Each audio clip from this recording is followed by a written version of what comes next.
Welcome back to Man Crossing New Horizons. I'm dear darling. I shall we see what's going on our lovely island of Fawnhallow today. I didn't know what happened to my accent there, but yeah, it's a weekend. Hope we're all having a nice time, relaxing, chilling. We played a lot more Lethal Company yesterday, which is the second time I think the session of playing it. Seems a lot of my friends are a lot better at a game than I am, certainly. But yeah, I don't know. So I think some of them have probably played a bit more. Maybe some have engaged in more media. That's totally fair. You know, I mean, it's a fun game. Like, don't get me wrong.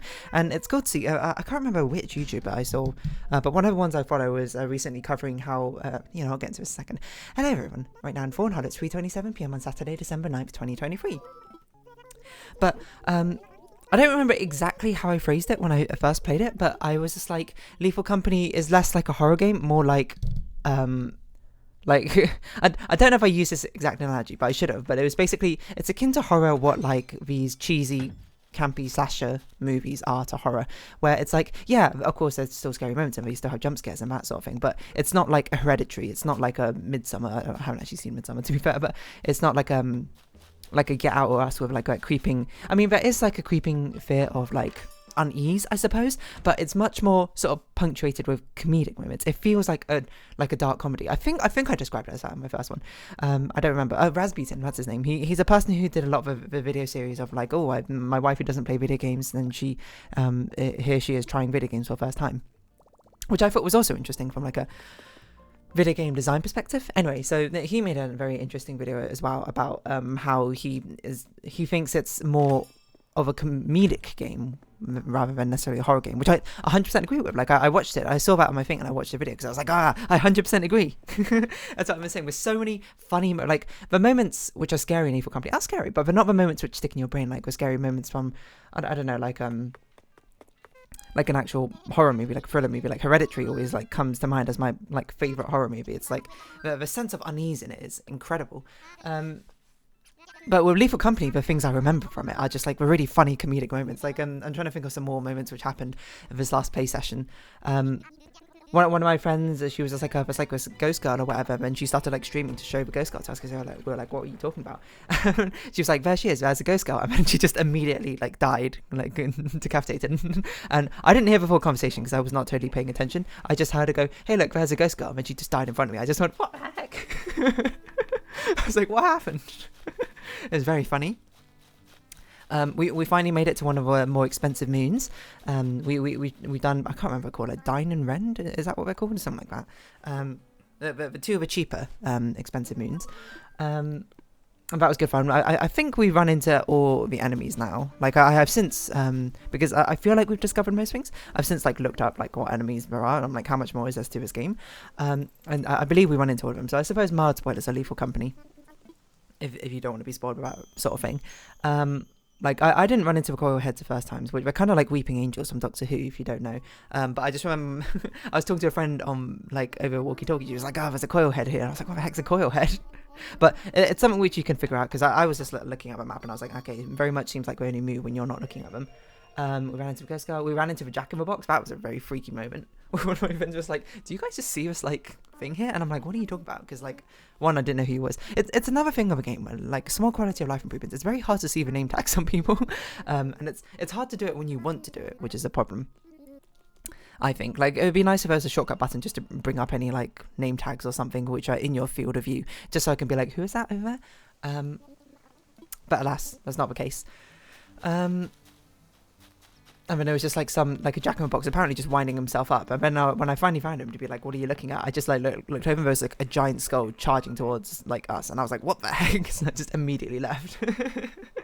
That was a good funny moment. We also installed a mod which apparently mimics your voices. Like all the enemies can now mimic your voices, which was really, really confusing, because there's one point where I was watching two coil heads and then I was talking to a friend being like, where is this friend? Like, and they're not responding to me the slightest. And it wasn't until after I died I was like, oh, it was a mimic this entire time. I don't know, but it was not, as I say, the game's much more full of these comedic moments when I feel like it's full of these like scare. I mean, it is like tense, don't get me wrong, it is like spooky, but the spookiness is often like quick catches and release, like it telegraphs spookiness, I suppose.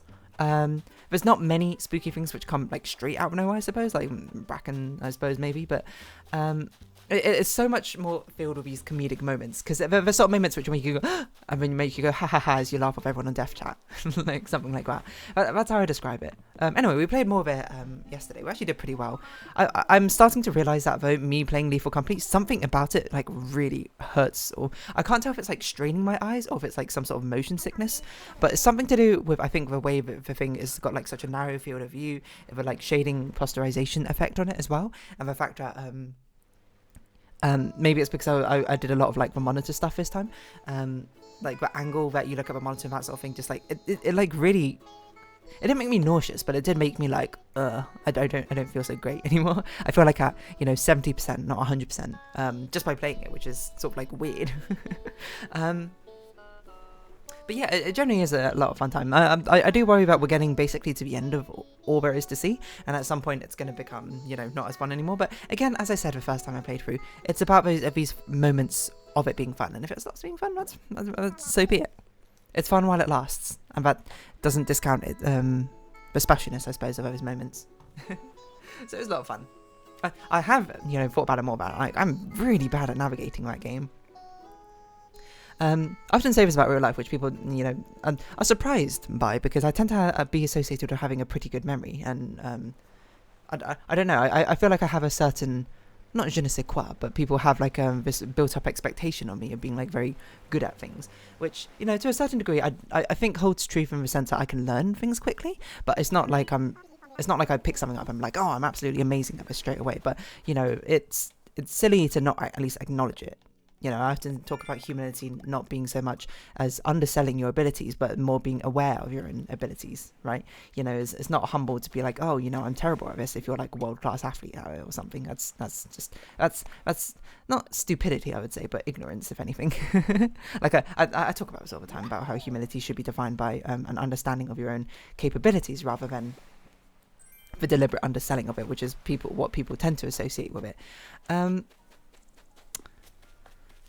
But yeah, I'm like very bad at actually like navigating. Like I'm not with a map. I can like orient myself with a map. Like if you give me a map, I can navigate somewhere completely fine.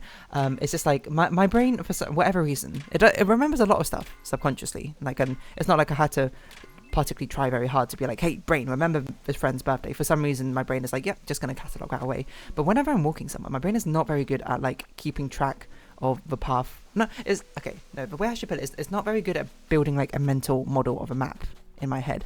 The way I tend to build directional sense in my head is from wherever we start, I will imagine the route in my head as we go, and then once I need to go backwards, the only way I can go backwards, like to my starting point, would be to retrace that route I went through, and even that is quite difficult because the way I remember the route is through snapshots of what it looked like in my mind as I was looking at it. But the thing is, if you're walking through that route in the opposite direction, it changes what the layouts of things look like. So for example, like on the way to a location I see a billboard, but on the way back I don't see the billboard because I can only see the back of a billboard. That does mess with my head. I had to much more consciously try and remember directions if I want to have like I don't have like an inherent Google Maps in my head compared to other things. I have an inherent Google Calendar, I suppose, but not a Google Maps, which is interesting.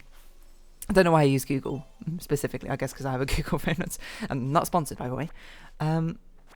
So what I have found out though, because quite a lot of times, like I do the camera roll in the thing, because I think the camera roll is good. Like not all my friends like want it, which is totally fair. But like there's a small group of us who we pass around the walkie-talkies, who have communications and that sort of thing.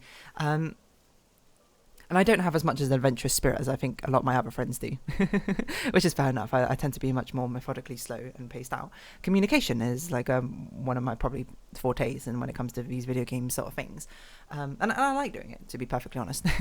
It's fun for me to be able to communicate, to be able to feed information. But of course, not everyone wants to play with that same style, which is totally fair. We're all here to have a fun time, and that doesn't mean I'm doing it all the time. But I certainly did a lot more this time. I forgot where I was going with this point.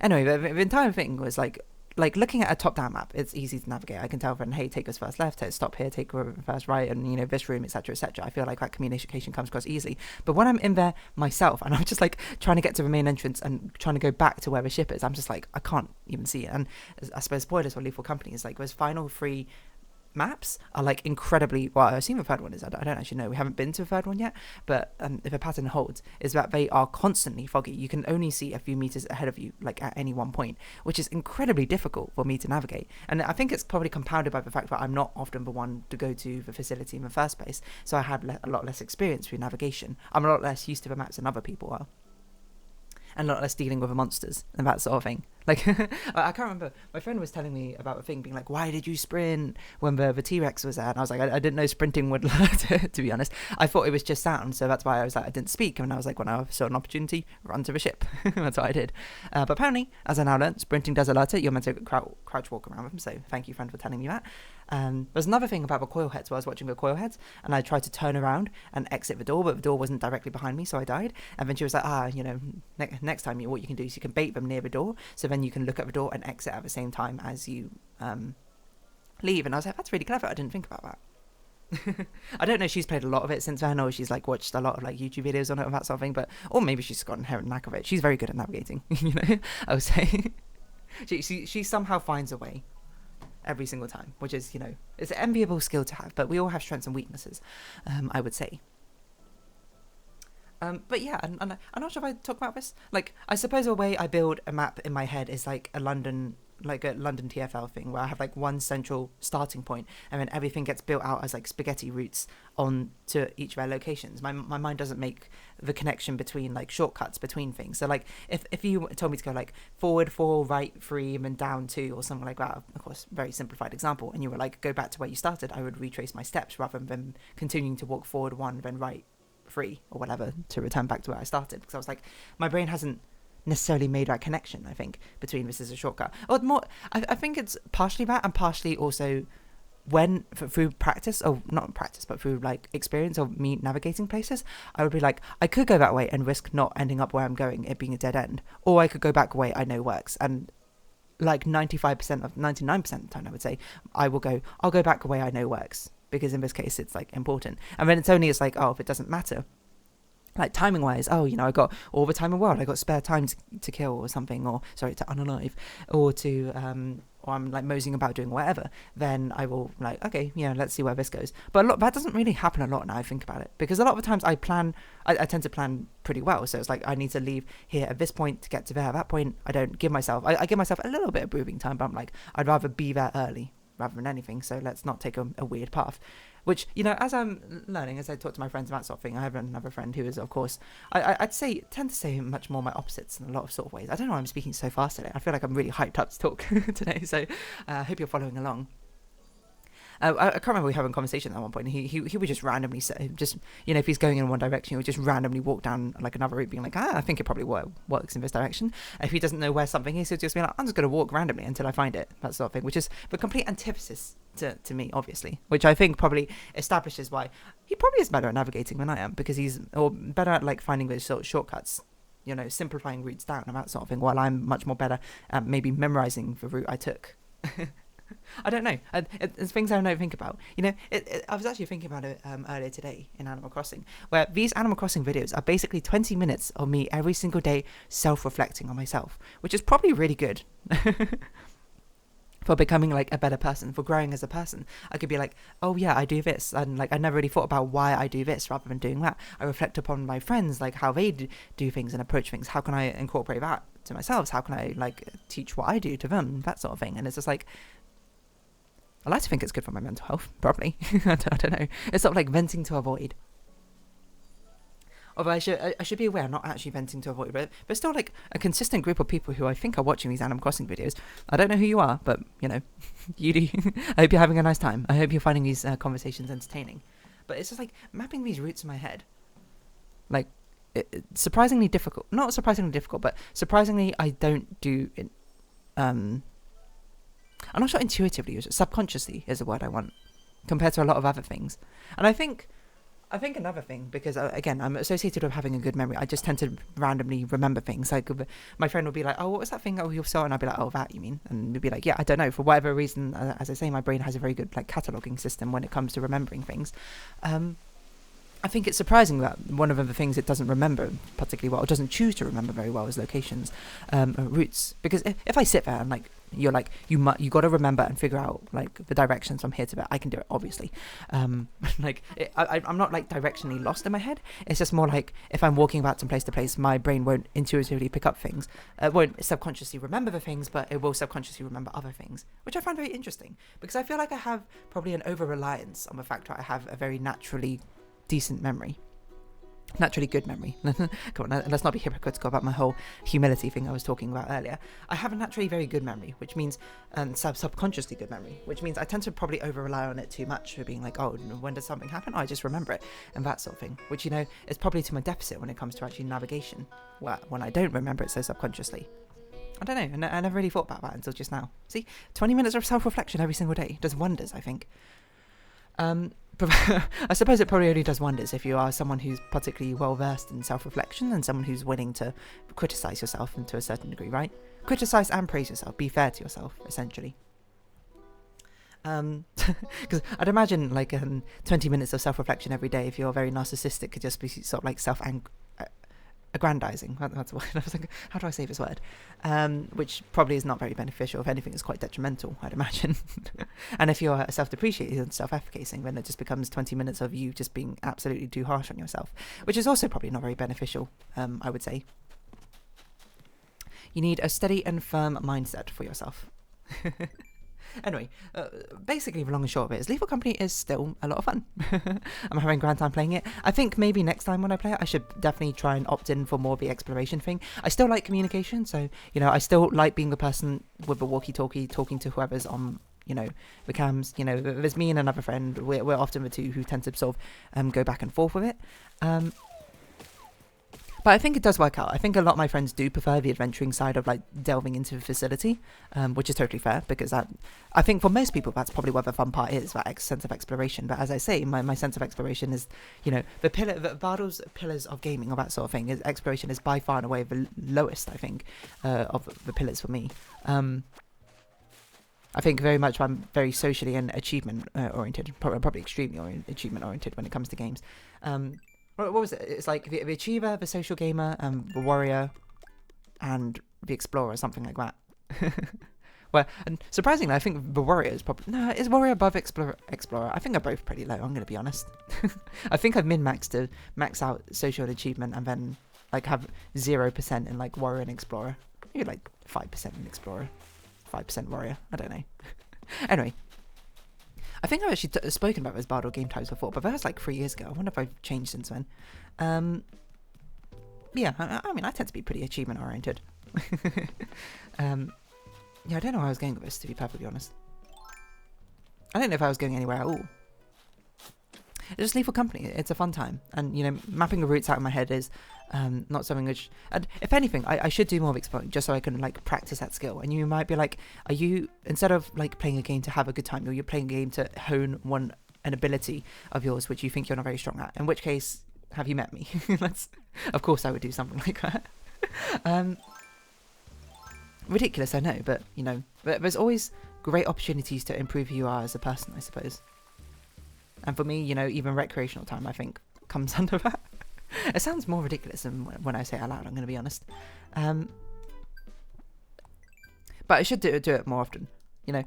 I mean, that's the whole reason I played Baldur's Gate 3 as, like, playing a paladin. I was like, I should do something which I wouldn't usually do. For one, I get to try new things, and two, I get to understand why I prefer something over not preferring something. So playing a paladin has been interesting.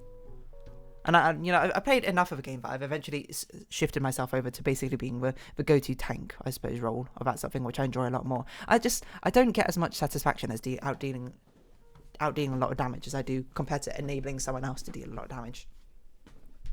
And, you know, while it's certainly something where you can verify yourself through positive, like, reinforcement, like me playing a supportive role or something, being like, yeah, you go, or me playing a tanky role, being like, yeah, I'll absorb the hits you get that critical hit in.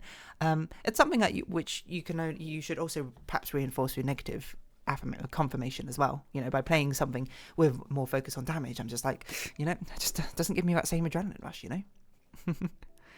As funny as it is to get that like level 3 divine smite critical hit on an enemy or something and just do a whopping like 100 damage in one hit, it doesn't hit the same, you know. It doesn't hit the same as like a friend being hit with like 70 damage but being split towards you because of warding bond.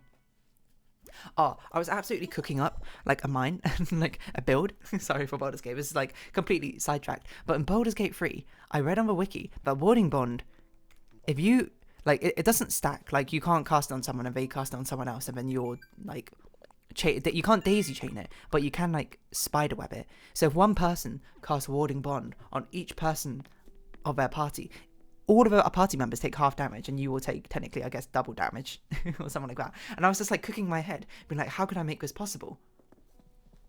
Turns out, I did a cheeky little look up because I wanted to see how my equipment could grow in the game. So I guess more spoilers of Baldur's Gate 3. There's a shield which also gives you warding bond, which I'm going to try and get as well, because currently I have it from the rings.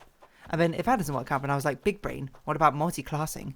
9 levels in paladin, 3 levels in cleric, just to get level 2 cleric spells, get warding bond, cast it on each of my party members at the start of each day, fully spec myself into constitution, so I have a ridiculous amount of HP, and then I can take double damage and they'll all take half damage.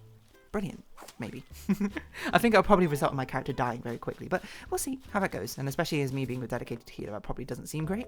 Anyway, I'm going to round this episode off here. I don't even know what I've spoken about today. I guess mental mapping is probably what I'll title this episode. But if you have been watching, thank you very much. It's been Animal Crossing New Horizons. I've been Dear Darling. Likes, comments, subscription, shares, greatly appreciated. Socials, Discord down below.